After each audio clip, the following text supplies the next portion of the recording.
IPL mega వేలంలో భారీ ధర పలికిన ప్లేయర్స్ ఆటలో మాత్రం అట్టర్ ఫ్లాప్ అయ్యారు. ప్రైస్ ట్యాగ్ తో వచ్చిన ఒత్తిడో మరొకటో తెలియదు కానీ ఫ్రాంచైజీలను ముంచేశారు. అంచనాలు అందుకోలేక తమపై పెట్టిన ధరకు న్యాయం చేయలేక ప్రస్తుతం ఆయా జట్లకు భారంగా మిగిలారు. ఈ జాబితాలో ఖచ్చితంగా ఉండుండే పేరు Lucknow super giants captain Rishabh Pant. Lucknow franchise అతన్ని భారీ ధరకు సొంతం చేసుకుని కెప్టెన్ గా నియమించింది.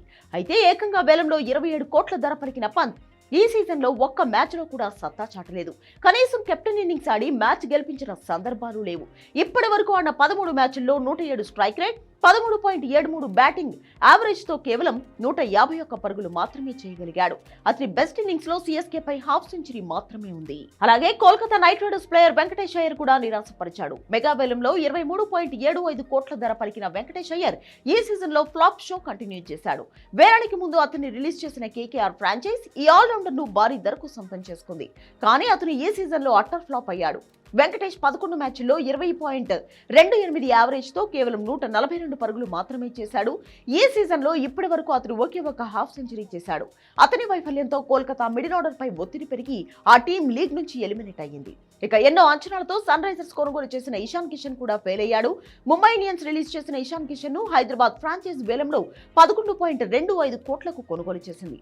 కొత్త ఫ్రాంచైజ్ తరపున ఫస్ట్ గేమ్ లోనే అతడు 106 పరుగులతో అజేయంగా నిలిచాడు. కానీ ఆ తర్వాత ఫార్మ్ కోల్పోయి టీం కు భారంగా మారాడు. ఇషాన్ కిషన్ ఇప్పటి వరకు 13 మ్యాచ్ల్లో 36.11 యావరేజ్ తో 325 పరుగులు చేశాడు.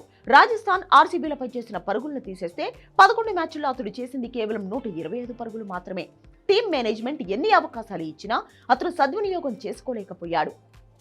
అటు సన్ రైజర్స్ కొన్న మరో ప్లేయర్ కూడా దారుణంగా ఫెయిల్ అయ్యాడు. అతనెవరో కాదు, senior pacer Mohammed Shami. Mega వేలానికి ముందు గుజరాత్ టైటన్స్ షమీని రిలీజ్ చేసింది. వేలంలో ఎస్ఆర్హెచ్ అతన్ని 10 కోట్లు చెల్లించి సొంతం చేసుకుంది. అయితే షమి ఈ సీజన్ లో ఫ్రాంచైజ్ ని ఎంతో నిరాశపరిచాడు. 9 మ్యాచ్ల్లో 6 వికెట్లు మాత్రమే పడగొట్టగలిగాడు. ఏకంగా 11.23 ఎకానమీతో భారీగా పరుగులిచ్చేశాడు. ఇదిలా ఉంటే చెన్నై సూపర్ కింగ్స్ ఫ్లాప్ షోకు స్టార్ స్పిన్నర్ అశ్విన్ వైఫల్యం కూడా మరొక కారణంగా చెప్పవచ్చు. లోకల్ బాయ్ అశ్విన్ ను చెన్నై సూపర్ కింగ్స్ 10 సంవత్సరాల తర్వాత వేలంలో మళ్లీ దక్కించుకుంది. కానీ ఐపీఎల్ 2025లో అతను మాత్రం సత్తా చాటలేకపోయాడు. ఈ సీనియర్ స్పిన్నర్స్ 9 మ్యాచ్ల్లో కేవలం 7 వికెట్లు మాత్రమే తీయగలిగాడు. మొత్తానికి కోట్ల రూపాయలు పోసి కొంటే గ్రౌండ్ లో మాత్రం వీరంతా తుస్సుమనిపించారు.